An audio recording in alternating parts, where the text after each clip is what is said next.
One of the most common questions I get asked is which is better, living in Mexico or living in the States? So in this video, I'm gonna share with you my experience and why I enjoy Mexico more.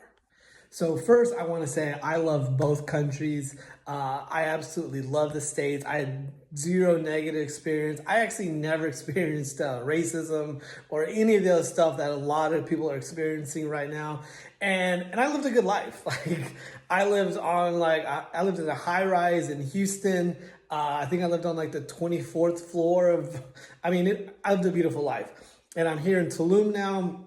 And I've been here a couple years, and there are lots of opportunities in Tulum, in the area. And there's also lots of remote jobs. So if you're not ready to jump into the world of just living in Tulum or Mexico in general, you can still find remote jobs. Even at the job you're at now, you may be able to work from Mexico while you're keeping the same job you have. Just tell them you're going to go away for a couple of months. That's actually what I did when I first got here. I just told my job that I'm going away for a couple of months, and I worked in Mexico really under the radar for about 2 years. But let's just get started. So first I want to share with you, this is my studio apartment, very basic, but it's also very nice, it's clean, and I'll show you the amenities here in a minute. But here I pay about 500 USD. And like I said, the high rise I lived in Houston was like, I think 1400. Obviously that was a nicer place, and that was a low end high rise. There's much more expensive places, and but I think the cheapest apartment I had in Houston was like $800, and it was nowhere this nice. All right, so we're gonna walk and talk while I talk about the differences and why I love Tulum so much. So first I want to show you this pool. This pool is absolutely amazing, and there's just tons of pools like this. But what I love about Tulum is you can see they kept a lot of the natural trees. They're not just the landscaped ones like most places have. They do the best they can to respect nature. So they actually, usually in Tulum you have to pay to knock down a tree. So if it's like over a certain width, then you get basically fined for it. So it's not only beneficial for you to maintain the natural infrastructure that there's here in Tulum, but it also adds to the aesthetic, in my opinion. So the next thing is groceries.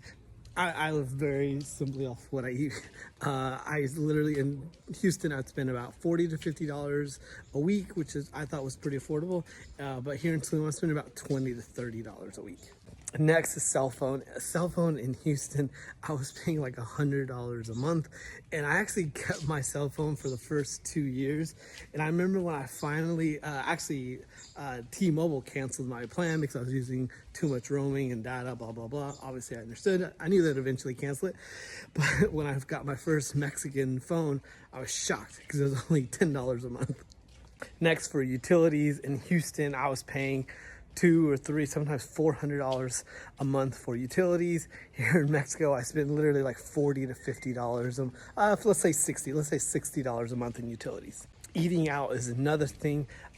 Even though Tulum is a tourist town, there's tons of expensive places. There's also lots of affordable places. There's taco places that you can get 5 to 7 tacos for anywhere to 50 to 70 pesos, which is like $3 to $4. And next, transportation. Obviously in Tulum, you can get by without a car. I actually do. I only rent a car when I have a guest in town, like when I have a client. Also, in Mexico, or in Houston, I had to have a car. There was absolutely no way I couldn't have a car. So obviously there was gas, electric, and if you had a car payment, it made it even more expensive. We won't even talk about that. But let me know which one of those was the craziest one to you, which is the most expensive to you. And also, if you have any questions, let me know in the comments or just shoot me a DM.